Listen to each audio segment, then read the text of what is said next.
أعوذ بالله السميع العليم من شر الشيطان اللعين الرجيم. بسم الله الرحمن الرحيم. الحمد لله رب العالمين، والصلاة والسلام على سيدنا ونبينا وحبيب قلوبنا وطبيب نفوسنا وشفيع ذنوبنا سيدنا ومولانا أبي القاسم محمد. اللهم صل على محمد وآل محمد، والصلاة والسلام على أهل بيته الطيبين الطاهرين المعصومين الميامين المنتجبين، واللعنة الدائمة الأبدية على أعدائهم أجمعين إلى قيام يوم الدين. أما بعد، فقد ورد في دعاء في زيارة عاشوراء: فاسأل الله الذي أكرم مقامك وأكرمني بك أن يرزقني طلب ثأرك مع إمام منصور من أهل بيت محمد صلى الله عليه وآله. اللهم صل على محمد وآل محمد. عظم اللہ اجورنا اجورکم. ہماری گفتگو انصار امام حسین علیہ السلام، انصار امام مہدی عجل اللہ تعالی، دونوں کی ایک جیسی صفت ہے. ہم بیچ میں، ہم یہاں سے سیکھ کر وہاں کیسے پہنچیں گے؟ ہم ان انصار کی طرح بن سکتے ہیں؟ نہیں بن سکتے. وہ انصار امام حسین میں ایک ایسا مثال تھا، حر جیسا. جب حر جیسا جس نے امام کا قافلہ روکا اور جو مصیبت کے ڈائریکشن میں جس کی وجہ سے گیا قافلہ، اس انسان کو امام حسین نے معاف کیا اور اس کے پاس جو ہے معرفت کا بلند درجہ اس کو مل گیا. یہاں کے امام حسین علیہ السلام نے اس کے جسم، اس کے جنازے کے پاس آ کر دعا کی اور اس کی تعریف کی اور اس کو اپنا رومال انعام دیا. یہ کوئی بھی شہید کو آپ ایسا انعام نہیں ملا امام حسین علیہ السلام کا. بظاہر تاریخ میں ایسی کوئی نظر نہیں آتا ہے کہ اس طرح امام نے اپنی کوئی چیز دی جس شہید پہ باندھا جائے. تو یہاں پر دعا قبول تو کی، والکاظمین الغیظ والعافین عن الناس، معاف تو کیا جو لوگ معاف کرتے ہیں. واللہ یحب المحسنین، اور ایک انعام بھی دیا ساتھ ساتھ میں. ہمیں سکھا رہے کہ جو تمہارے ساتھ غلط کام کرتا ہے اس کو تم معاف کرو، اور معاف کرتے ہو اس کے اوپر احسان بھی کرو، اس کو انعام بھی دو. کتنے قصے ہمارے معصومین علیہ السلام کی تاریخ میں ہے کہ جبھی بھی ان کا نوکر آ کے ان سے کچھ غلطی ہوتی، برتن ٹوٹتا ہے، یہ ہوتا ہے، وہ ہوتا ہے، تو وہ بیچارہ خادم یہ سمجھتا ہے کہ امام، ان کے پاس معرفت نہیں ہوتی، کچھ خادم کے پاس سمجھتا ہے کہ ابھی میرا امام غصہ ہوگا، یہ ہوگا، سزا دے گا. ان کو نہیں پتہ ہے کہ کچھ مختلف ذات کی، نورانی ذات کی شخصیت ہے یہ. تو وہ کہتے ہیں یہ آیت پڑھتے ہیں والکاظمین الغیظ، جو غصہ اپنا کنٹرول کرتے، سنبھالتے. تو امام کہتے ہیں قسم تو غیظی، میں نے تو بچپن سے اپنا جو ہے بچپن کا نام نہیں لیا ہے، لیکن قدم تو غیظی یعنی میں نے تو پہلے سے ہی غصہ اپنا بند کیا ہوا ہے. سمجھ گئے نا؟ یعنی حق پہ غصہ ہوتا ہے ان کا، یہ معمولی چیزوں پہ نہیں ہوتا ہے. قدم تو غیظی. تو والعافین عن الناس، عفوت عنک، میں نے معاف بھی کیا تم کو. واللہ یحب المحسنین، اللہ وہ جو احسان کرتا ہے معاف کرنے کے بعد ان کو پسند کرتا ہے، ان کی محبت کرتا ہے، یعنی ان پر راضی ہوتا ہے. تو امام کہتے ہیں اعتقتک، تم آزاد ہو، تم غلام نہیں ہو میرے پاس. سمجھ گئے نا؟ کبھی انعام تو امام نے اپنا غصہ، خود نے اتنا، یعنی امام کو ایسی مصیبت میں ڈال دیا، سبب تھا. تو یعنی امام نے کہا مدینہ لوٹ جاتے، کہ نہیں مدینہ نہیں، جب تک کہ حکم نہیں آتا یزید کا، ابن زیاد کا، جب تک جو ہے میں آپ کے ساتھ ساتھ چلتے رہوں گا، نہ کوفہ میں داخل ہو نہ مدینہ لوٹ کر جاؤ، اور میں ساتھ. تو جا کربلا میں جا کر پہنچے. تو ایسے حر جیسے انسان کو اللہ سبحانہ و تعالی نے توفیق دی اور امام نے اپنا غصہ اس پر نہیں اتارا.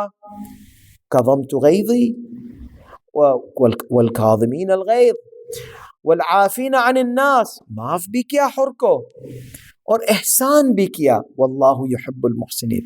وہ رومال سے سب سے بڑا احسان تو یہ ہے کہ امام نے اس کو معاف کر دیا اور جنت دے دی۔ تو یہ جو ہے انصار امام حسین علیہ السلام اگر حر کا مثال دیکھ لیں تو اسی لیے میں کہتا ہوں، کبھی کبھی لوگ آتے ہیں ہمارے مومنین کے درمیان میں جو ناشری ہے، جو 12 امام کی 12 امام کو مانتے ہیں، ان میں کبھی کبھی شیطان آ جاتا ہے، تو یہ عزاداری کی وجہ سے کبھی کبھی اس کو گراتے ہیں۔ ابھی ایک انسان عزاداری کر رہا ہے، وہ دل سے کر رہا ہے، اس کو پتہ نہیں ہے یہ عزاداری کے کیا رولز ہے، کیا وہ ہے، تو اس کو جو گرایا جاتا ہے، بھئی وہی محسن اس کے دل میں ہے، اس کو حر جاگ اٹھ سکتا ہے۔ وہ عزادار دوسرے عزاداری کو مقصر سمجھتا ہے کہ تم لوگ تو مقصر ہو، تم صحیح عزاداری کرتے نہیں۔ بابا تم لوگ دونوں سائڈ، دونوں کے دل میں حسین ہے علیہ السلام، اس کا مطلب حر بھی ہے۔ اگر تم غلط ہو، ایک نہ ایک دن حر آپ کے دل میں جاگ اٹھے گا، تم غلط ہو، آپ کے دل میں ایک نہ ایک دن حر جاگ اٹھے گا۔ تو اسی طرح ڈسکرمنیشن نہیں کرنا چاہیے، مومنین کو ایک دوسرے کو گرانا نہیں چاہیے۔ یہ اختلاف امتحان ہوتا ہے، اور یہ اختلاف کے ساتھ ساتھ ہمیں ایک دوسرے کا رسپیکٹ کرنا ہے، ججمنٹ نہیں کرنا ہے، گرانا نہیں ہے ایک دوسرے کو۔ ہم امام رضا علیہ السلام کی مضمون حدیث یہ ہے کہ اگر سامنے والا کچھ غلطی کرتا ہے، ہو سکتا ہے اس کے پاس کچھ ایسی نیکی ہو جو اللہ کو پسند آ جائے، تمہیں نہیں پتا ہے، نصیحت کرو۔ بھئی تم ان کو مقصر سمجھتے ہو، نصیحت کرو۔ کیوں گالیاں دیتے ہو؟ کیوں مراجع کو گالیاں دیتے ہو؟ کیوں علماء کو گالیاں دیتے ہو؟ نصیحت کر دو، ان کے دل میں حسین ہے، آپ کی نظر میں غلط ہے، ان کے دل میں حر جاگ اٹھے گا۔ اور ان سے ہم کہتے ہیں کہ ان کو تم بولتے ہیں کہ یہ لوگ جو ہے نمازی نہیں ہے، منافقین ہے، ایسے ہے، یہ کرتے وہ کرتے۔ آپ ایسا نہیں کرے، ایسا نہیں بولے، یہ بھی عزاداری کرتے ہیں۔ بچپن سے تربیت ان کو جس طریقے سے آپ کی تربیت ہے ان کو نہیں ملی ہے، تو اگر آپ ان کو غلط سمجھتے ہیں تو ان کو گرائے نہیں۔ ہو سکتا ہے ان کے پاس ایسی کوئی نیکی جو اللہ کو پسند آ جائے، اور ہو سکتا ہے ان کے بھی دل میں حر جاگ اٹھے۔ آپ ان کو دیکھتے نماز نہیں پڑھتے، آپ میں بھی تو کچھ کوتاہیاں ہوگی نا۔ تو یہ چیزیں جو ہے نا مومنین کے لیے مناسب نہیں ہے، یہ انصار امام حسین علیہ السلام کی صفت میں نہیں ہے۔ اس سے دور پر اس سے باز آنا چاہیے انسان کو۔ They need to refrain from these kind of things. Do not demean, insult people. خلاص، they love Imam Hussein, you love Imam Hussein. They are doing things, you are not agreeing with them. You are doing things, they are not agreeing with them. خلاص، respect each other. Try to live with each other. ہم جو ولایت امیر المومنین سلام اللہ علیہ کی نہیں مانتے ہیں، انکار کرتے ہیں، ان کے ساتھ ہم اچھے ریلیشن رکھتے ہیں، احترام کے رکھتے ہیں، تو یہ تو کم سے کم امیر المومنین کی ولایت کا وہ ہے۔ اور بھلے کوتاہی آئے، اس میں کوتاہی، اس میں کوتاہی، کس میں کوتاہی نہیں، نو ون از پرفیکٹ، لیکن ہمیں چاہیے دونوں سائڈ سے یہی نصیحت ہوتی کہ ایک دوسرے کا احترام کرے، گالیاں وغیرہ نہیں دے۔ یہ بھی ہمارے مولا کی حمایت میں شہید ہونے کو تیار ہے، آپ بھی مولا کی حمایت میں شہید ہونے کو تیار ہے، دل میں یہ آرزو ہے، لیکن کوتاہیاں ہے، کچھ پرابلمز ہے، کچھ غلط عقیدہ ہو گیا ہے، کچھ غلط فیصلہ ہو گیا ہے، بچپن میں پرورش کا کچھ اثر آ گیا ہے، آہستہ آہستہ یہ سب ہٹ جاتا ہے، بیلنس میں آ جاتا ہے۔ جو مقصر ہوتا ہے غیر مقصر ہو جاتا ہے، جو غیر نمازی ہوتا ہے وہ نمازی بن جاتا ہے، کتنے کو ہم نے دیکھا ہے۔ اس لیے کسی کو گرانا نہیں چاہیے۔ یہ صفت جو ہے نا انصار امام مہدی عجل اللہ تعالی میں سے نہیں ہے۔ یعنی اگر اللہ چاہتا تو ہمیں صاف حق بتا دیتا، سب چیز صاف ہوتی، لیکن اختلاف ہونے کا سبب اللہ نے رکھا ہے تاکہ ہم ایک دوسرے کے اختلاف پر احترام کریں اور ایک دوسرے کا احترام کریں۔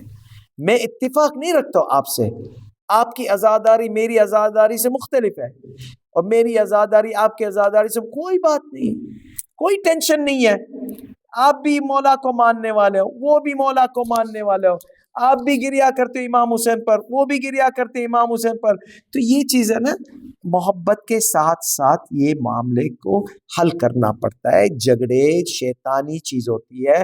انصار امام حسین علیہ السلام، انصار امام مہدی کے پاس شیطان آتا نہیں ہے، آتا بھی ہے تو مایوس ہو کر چلے جاتا ہے۔ ہم کیوں شیطان کو دعوت دیتے ہیں اور ایک دوسرے کے اس میں جھگڑے کرتے ہیں؟ میں ایک آیت پڑھوں گا، اشداء علی الکفار، جو دشمنان اسلام ہے، جو اسلام کو ساتھ مسلسل جنگ کرتے، اس کے ساتھ یہ شدید ہے. رحماء بینہم، یہ صفت ہے انصار امام مہدی کے کہ اپنے درمیان میں ایک دوسرے کے ساتھ رحم دل سے کرتے ہیں، گالیاں نہیں دیتے، لعنتیں نہیں بیچتے، گراتے نہیں ہیں، احترام کرتے ہیں ایک دوسرے کا. اگر وہ چینل غصے کی ہے، نفرت کی ہے، بغض کی ہے، وہ جو آپ کے پاس جو حوصلہ جذبہ ہے نا، وہ دشمنان اسلام پر نکالے، ولایتی پر نہیں نکالے، ایک نیک مسلمان پہ نہیں نکالے، اہل بیت پہ کو چاہنے والے پہ نہیں نکالے یہ غصہ، یہ نفرت، یہ آگ. اس کا مطلب آپ کے دل میں شیطان آ جاتا ہے. تو یہ چیز سے باز آنا چاہیے. تو ہم دیکھتے ہیں وہ صفات میں سے صفات انصار امام حسین. تو دوبارہ ایک کوئک ریکیپ کر لیتے ہیں. ہم نے کہا جب انصار امام مہدی ہونا ہے عجل اللہ تعالی، صبر کرنا پڑے گا، اور صبر نہیں ہوگا جب تک کہ معرفت نہیں ہوگی. تو پھر معرفت کی نشانیاں کیا ہے؟ معرفت کی نشانی میں سے ایک سب سے امپورٹنٹ نشانی یہ ہے کہ عارف جو ہے صبر کرتا ہے، سب سے امپورٹنٹ صفت. اور اگر صبر کرتا ہے تو استغفار بھی کرتا ہے. تائب، یہ 5 نوٹ کر لے، اور استغفار کرتا ہے. اگر عشق ہے، معرفت ہے، تو پھر اللہ کا ذکر کرتا ہے، مسلسل اللہ کو دماغ میں رکھتا ہے، وہ سب سے بہترین ذکر ہے. اور اللہ کا شکر کرتا ہے، اپنا شکر کا، عاجزیت کا، ویکنس کا اظہار کرتا ہے کہ میں تیرا شکر ہرگز نہیں کر پاؤں گا صحیح طریقے، لیکن پھر بھی خدا تجھے پسند ہے کہ میں تیرا شکر کروں، تو میں شکر کے الفاظ سے دل سے تیرا شکر کرتا ہوں، لیکن یہ حقیقی شکر نہیں ہے. اور پھر بعد میں جو ہے عارف جو ہے وہ طاعت کرتا ہے. اللہ نے جو حکم دیا ہے، رسول نے جو حکم دیا ہے، معصوم علیہ الصلوۃ والسلام نے جو حکم دیا ہے، ان سب کی اطاعت کرتا ہے. یعنی نماز بھی پڑھتا ہے، روزے بھی رکھتا ہے، اور خمس اور زکوٰۃ بھی دیتا ہے، امر بالمعروف نہی عن المنکر بھی کرتا ہے، تولا اور تورا بھی کرتا ہے، سارے جو واجبات انجام دیتا ہے، حرام چیزوں سے پرہیز کرتا ہے. تو یہ طاعت ضروری ہے، عارف کی نشانی ہے. اگر عزاداری ہماری طاعت کی طرف نہیں لے جاتی ہے، اس کا مطلب ہماری عزاداری معرفت کی طرف نہیں لے جاتی. اگر معرفت کی طرف نہیں لے جاتی تو وہ عزاداری میں کچھ پرابلم ہے. جس طرح نماز ہم کو طاعت کی طرف نہیں لے جاتی ہے، گناہ کی پرہیزگاری کی طرف نہیں لے جاتی ہے، وہ نماز میں کچھ پرابلم ہے. نماز تو ہم پڑھتے ہیں، عزاداری بھی کرتے ہیں، لیکن ہماری نماز اور عزاداری ہمیں گناہ سے کیوں نہیں روکتی؟ ہماری نماز اور عزاداری ہمیں واجبات ادا کرنے پر کیوں نہیں پش کرتی ہے؟ تو اس کا مطلب ہماری نماز اور عزاداری کو ٹھیک کرنے کی ضرورت ہے، معرفت کے ساتھ ہونی چاہیے. تو پھر ساری جو ہے نا طاعت ہوگی اور ساری معرفت کی نشانی ہوگی. اب آج ہم جو ہے امام حسین علیہ السلام کے اور امام مہدی علیہ السلام کے انصار کی صفت ہے. جب یہ ہمیں پتہ چل گیا تو ہم دیکھتے کہ ان کی صفتیں کیا تھی جو روایتوں میں آئی ہیں. تو ان کی محبت جو ہے شہادت کے لیے، کیوں؟ وہ جو موت جو کڑوی ہے اللہ کے لیے، ان کے لیے میٹھی ہے. تو ان کے اس میں حق میں یہ آیا ہے روایت میں کہ تلقی نفسها فی الموت، اپنے آپ کو موت میں گرا دیتے. میں نے کیا کہا تھا؟ موت تو برحق ہے، موت تو پیچھا کرتی ہے. تو روایت میں ہے ملک الموت کہتے ہیں عجبت، مجھے حیرت ہوتی ہے، لطالب الدنیا، دنیا کا جو طلبگار ہوتا ہے، سیکر آف دس ورلڈ، والموت یطلبہ، اس کے پیچھے موت چل رہی ہے، موت اس کا طلب کر رہی ہے. وہ دنیا کا طلب کر رہا ہے، موت اس کا طلب کر رہی ہے. تو یہ ہے کہ موت حق ہے، موت سے کوئی نہیں بچ سکتا ہے. اینما کنتم، جہاں پہ بھی آپ ہوگے، یدرککم الموت، موت تمہیں آ جائے گی. بولتا ہے یا علی ادرکنی ادرکنی ادرک، آ جاؤ آ جاؤ میرے پاس آ جاؤ. یدرک اوکے. تو موت آج آئے گی. وَلَوْ كُنْتُمْ فِي بُرُوجٍ مُشَيَّدَةٍ, even if you were in lofty towers, جو بلند جو ہے محل کے 1000 دروازے ہیں, 1000 گارڈز ہے، چوکیدار ہے، یہ ہے وہ ہے، کوئی مکھی وہاں تک نہیں پہنچ سکتی ہے، ملک الموت وہاں پہنچ سکتا ہے، کوئی کیڑی نہیں پہنچ سکتی ہے، ملک الموت وہاں پہنچ سکتا ہے، موت وہاں آ سکتی ہے۔ تو جب موت حق ہے تو موت سے کیا ڈرنا؟ موت کو کیوں آپ ایک سبب بنا دیتے ہیں کہ اللہ کی راہ میں آپ امام کی حمایت نہ کرے یا حق کی بات نہیں بولے؟ موت کو کیوں آپ سبب بناتے؟ موت تو آنے کی ہے اور اس کا ایک ٹائم مقرر ہے، کوئی بھی ظالم موت طے نہیں کرتا ہے، موت کا وقت اللہ طے کرتا ہے۔ ظالم ظلم کرتا ہے، ابھی دیکھیں ظالم ظلم کرے گا موت کے لیے، ہو سکتا ہے اس کی جان بچ جائے، کیسے بچ جائے گی؟ کیونکہ اس کی موت نہیں لکھی تھی۔ کربلا میں یزید نے ظلم کیا، جہنم میں جائے گا ڈیفینیٹلی۔ ابن زیاد نے ظلم کیا، قرآن کی آیتوں کے تحت، اہل بیت کی احادیث کے تحت اس پر ہزار لعنت ہے، یزید پر، ابن زیاد پر، شمر پر، عمر ابن سعد پر، یہ سب پر اللہ کی سخت سے سخت لعنت ہے، اور یہ جہنمی لوگ ہیں، جہنم جائیں گے، اس میں کوئی شک نہیں ہے۔ تو آپ کہتے ہیں کہ موت تو اللہ نے حق کی ہے، تو انہوں نے تو موت نہیں دی امام حسین کو، موت تو اللہ نے دی، پھر کیوں ان لوگ جہنمی بن گئے؟ یہی تو ایک پوائنٹ ہوتا ہے معرفت کا۔ دیکھیں یہ غور سے اور توجہ سے سنیں، ٹیکنیکل پوائنٹ ہے۔ اللہ نے موت لکھ دی، موت کے اسباب مختلف ہیں۔ اگر عقائد میں یہ ہے کہ اگر یزید، ابن زیاد، عمر ابن سعد، شمر ملعون علیہم لعائن اللہ ابد العابدین، اللہ کی ہمیشہ ہر ترین گہری سے گہری لعنت ان پر ہو، اگر ان لوگ نہیں بنتے سبب یہ شہیدوں کی شہادت کا، تو کوئی دوسرا سبب بن جاتا اور ان کی موت ہو جاتی۔ تو موت تو حق تھی، لیکن شہادت کا ہونا، ظالم کا ہاتھ ڈالنا، ظالم کے ظلم کے اوپر اللہ سبحانہ و تعالیٰ ان کو جہنم میں سخت سے سخت سزا دے گا، موت کے اوپر سزا نہیں دے گا۔ موت تو اللہ نے مقرر کی ہے، لیکن ظلم جو انہوں نے کیا اس کے اوپر اللہ سزا دے گا۔ یہ بڑا لمبا چوڑا بحث ہے عقائد میں، اور اسے بحث التجری فقہ میں بھی ہوتا ہے، اس کے کہتے ہیں جرت کا بحث، یعنی موت حق ہے لیکن یزید نے جرت کی کہ وہ جو موت حق تھی اس میں اپنا ہاتھ ڈالے اور جہنمی بن جائے۔ اگر چھوڑ دیتے تو امام حسین علیہ السلام کی نارمل موت ہوتی۔ اور اسی طرح جو ہے الحسن المثنى، امام حسن علیہ السلام کے فرزند، امام حسن علیہ السلام کے فرزند شدید زخمی ہو گئے تھے، یہاں تک کہ لوگ سمجھے کہ شہید ہو گئے۔ تو جب یہ سر کٹ رہے تھے تو ایک ان کے کوئی رشتہ داروں میں سے انہوں نے جو لاشا ہٹا دیا ان کا، کیونکہ اس میں دیکھا کہ سانس لے رہے ہیں، تو لاشا ہٹا دیا، زخمی غش کے عالم میں تھے۔ پھر بعد میں ان کا جو ہے نا شادی ہوئی، یہ ہوا سب ہوا، اور ان کی نسل میں سے سادات حسنی ہوئے، جو کچھ علماء کے تحلیل کے حساب سے سادات طباطبائی جو ہے، طباطبا، علامہ طباطبائی، یزدی طباطبائی، یہ سارے طباطبائی کے اتنے بڑے بڑے علماء آ چکے ہیں۔ یہ طباطبا کی جو نسل ہے امام حسن المجتبی سے آتی ہے نسل ان کی، تو یہ جو ہے موت نہیں لکھی تھی، تو حسن المثنى کی شہادت نہیں ہوئی، حالانکہ زخمی اتنا شدید کر دیا گیا تھا ان کو۔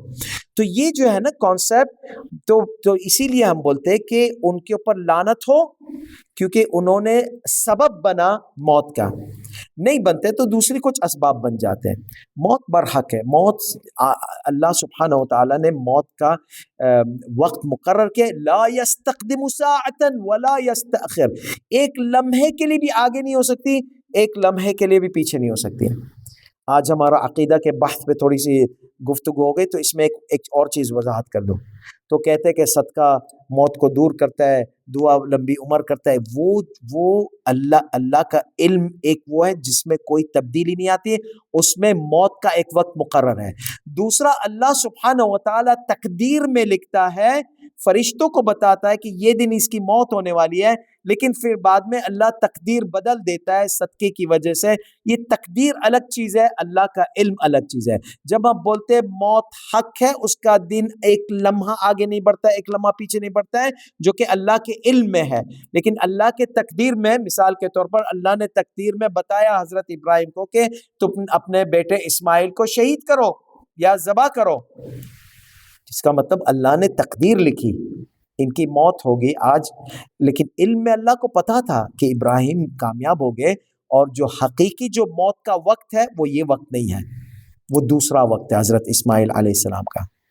لیکن جبرائیل پریشان، فرشتے پریشان، پھر اللہ نے حکم دیا جبرائیل جاؤ گوسفند رکھ دو، تو یہاں پر جو ہے نا موت ہٹ گئی۔ موت ہٹ گئی کا مطلب جو تقدیری موت تھی، جو بتائی گئی تھی، امتحانی موت تھی، جس کے امتحان کی وجہ سے اللہ نے بتایا تھا حضرت ابراہیم کو، لیکن اللہ کے علم میں تو ایک ہی موت ہے۔ جو جس دن نبی اسماعیل علیہ السلام کی موت ہوئی، وہ موت اللہ کے علم میں تھا۔ ایک مثال ہے، اس پر مزید گفتگو ہوتی ہے، لیکن یہ جو انصار امام حسین علیہ السلام اس طرح تھے کہ ان کو موت کی پرواہ نہیں، کیونکہ ان کو پتہ ہے موت لکھی ہے تو آج آ جائے گی، موت اگر لکھی ہے تو آج موت آ جائیں گی، نہیں لکھی ہے تو ہم نصرت مل جائیں گی۔ لیکن ان لوگ کا ہاتھ ڈالنا موت میں ان کو جہنمی بنا دیا ہے، دوسروں دشمنوں کو۔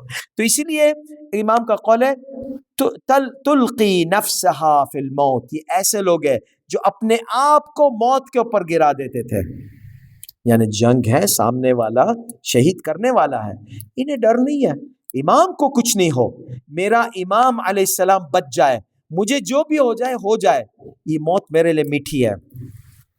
ولا تقبل الامان، ابو الفضل العباس علیہ السلام کے پاس امان، سیکیورٹی لے کر آئے شمر ملعون نے، کہا امان دیتے ہم تم کو۔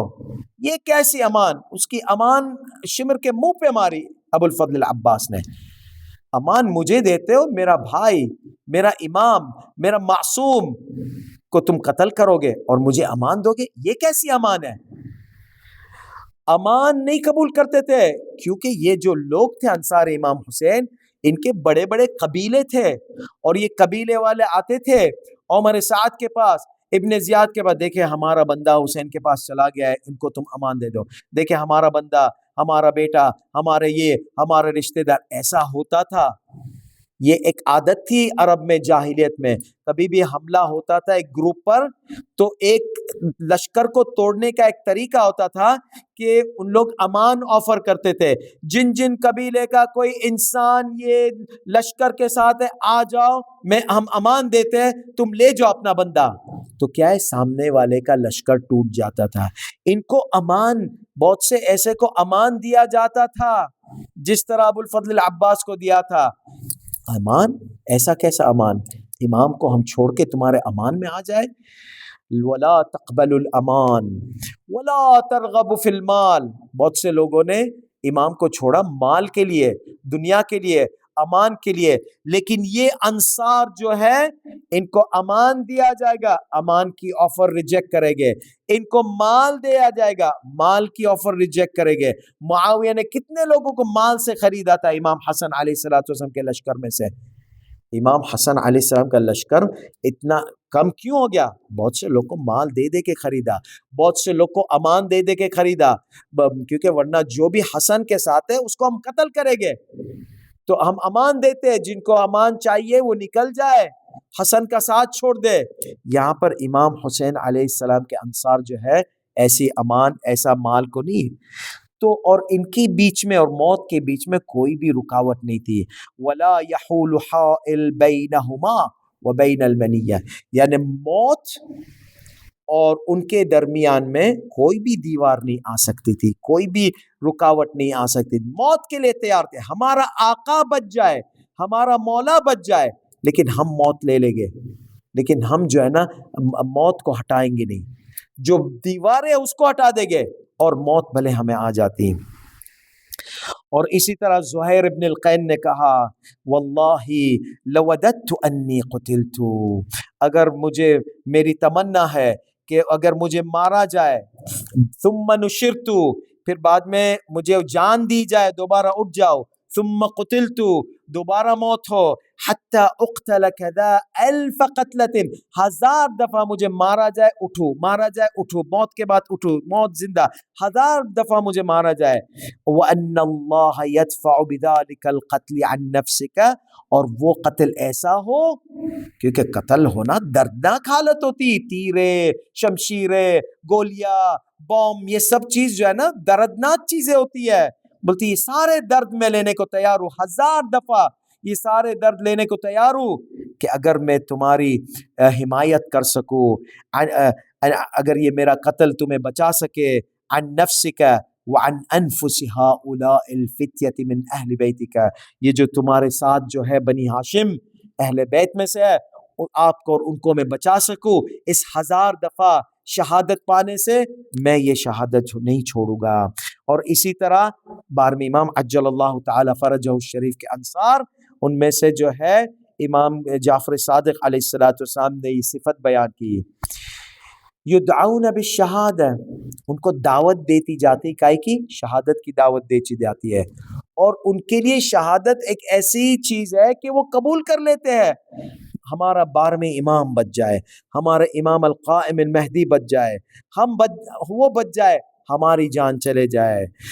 یدعون بالشہادہ ویتمنون ان یقتلوا فی سبیل اللہ، یدعون بالشہادہ کا مطلب کیا ہے؟ کبھی کبھی ایسی جنگوں کا سامنا کرنا پڑتا ہے کہ وہ جنگ ایک دعوت ہوتی شہادت کی، کیونکہ لشکر کم ہوتا ہے اور سامنے والے کا لشکر زیادہ ہوتا ہے، تو اس میں تو یقیناً حتمی طور پر شہادت ہوتی ہے، تو ان کے سامنے جو لشکر آتا ہے وہ ایسا لشکر ہوتا ہے کہ دعوت دیتا ہے آؤ شہید ہونے کے لیے، اور ان لوگ تمنا کرتے ہیں اللہ کی راہ میں قتل ہونے کو، وَيَتَمَنَّوْنَ أَن يُقْتَلُوا فِي سَبِيلِ اللَّهِ، اور ان کا سلوگن کیا ہے، ان کا ندا کیا ہے، ان کا جو شعار کیا ہے، جو نعرہ کیا ہے ان کا، بولتے ہیں نا نعرہ حیدری، نعرہ ان کا سلوگن کیا ہے، یا لثارات الحسین، یعنی ہم حسین کا انتقام لیتے ہیں، یعنی امام حسین علیہ السلام نے جو سسٹم قائم کرنے کے لیے شہادت دی، وہ سسٹم رک گیا، وہ اس بدلے کا مطلب ہے کہ ہم وہ سسٹم قائم کرنے کے لیے ہم تیار ہے اور جان قربان دینے کے لیے تیار ہے کہ وہ سسٹم دوبارہ آئے، امام حسین علیہ السلام کے جو ہے جو امام حسین کے پوتے امام مہدی عجل اللہ تعالی ان کی نسل میں سے ہے، یا لثارات الحسین، تو وہ لوگ جو تھے کربلا میں وہ بھی یا لثارات الحسین، لبیک یا حسین، یہ بھی لبیک یا حسین والے، وہ بھی موت کا سامنا کرنے کو تیار ہے تاکہ امام بچ جائے، ان کو بھی دعوت دی جا رہی ہے موت کے لیے، اور موت کی کوئی پرواہ نہیں ہے۔ یہ انصار امام حسین اور انصار امام مہدی دونوں کے لیے موت جو ہے شہد سے زیادہ میٹھی ہے، کڑوی نہیں ہے، دونوں گروپ کے لیے جو موت ہے وہ امام علیہ السلام کے انصار کے لیے، چاہے موت ہم پر آئے، ہم موت پر پڑ جائے، ہمیں کوئی پرواہ نہیں ہے، چھوٹے چھوٹے بچے تمنا کرتے ہیں کہ امام کی حمایت ہو جائے اور ہم شہید ہو جائے، اور ان میں سے کچھ ایسے جوان بھی ہیں جو کہ قاسم جیسے جوان، جو کہ علی اکبر علیہ السلام جیسے جوان، اور جو کہ زینب علیہ السلام کے 2 جوان بیٹے اون اور محمد، زینب علیہ السلام بچپن سے ہی مصیبتیں دیکھ رہی ہے، مصیبتوں کے بعد مصیبتیں، ایک کے بعد ایک مصیبت، یعنی رسول خدا صلی اللہ علیہ وآلہ وسلم اتنا زینب علیہ السلام کو لاڈ پیار دیتے تھے، اور ظاہر بات ہے ایک نانا اپنے نواسے کو بہت چاہتا ہے، اور یہ نواسی زینب علیہ السلام کی اور رسول خدا کی محبت، اور رسول خدا کی محبت تقوی کی بنیاد پر ہوتی ہے، وہ دیکھ رہے ہیں کہ زینب کا کیا حال ہوگا مستقبل میں، زینب پر دیکھتے ہیں، زینب کی ولادت پر آنسو بھی آ جاتے ہیں، اور جب بھی 5 سال کی زینب علیہ السلام تھی تو یہاں پر زینب غم کے حالت میں پڑی، صرف ایک غم نہیں، رسول خدا کی غم ابھی تازہ تھا کہ دیکھ رہی ہے کہ دیوار اور دروازے کے درمیان میں اپنی ماں کو کچلایا جاتا ہے، پسلی دیکھ رہی ہے اماں کی ٹوٹتی، اپنے چھوٹے بھائی محسن کو شہید ہوتے ہوئے دیکھتی ہے۔ یہ کیا پہلا منظر ہے جب زینب، یہ کیا آخری منظر ہے جب زینب دیکھ رہی ہے ایک چھوٹا سا بچہ شہید گر پڑتا ہے زمین پر؟ نہیں، زینب نے کربلا میں بھی شہزادہ علی اصغر کو دیکھا شہید ہوتے ہوئے۔ زینب نے دیکھا اپنی اماں کا دروازہ جل رہا ہے، امی اپنا اماں کو تماچے بھی مارے۔ یہ کیا آخری منظر ہے؟ نہیں، کربلا میں زینب کو بھی تماچے مارے گئے، لیکن جب دوسرے بنی ہاشم شہید ہوئے تھے اس طرح زینب آتی تھی، وا مصیبتا وا مظلومہ وا زینبا وسيعلم الذين ظلموا أي منقلب ينقلبون ألا لعنة الله على القوم الظالمين والعاقبة للمتقين إنا لله وإنا إليه راجعون۔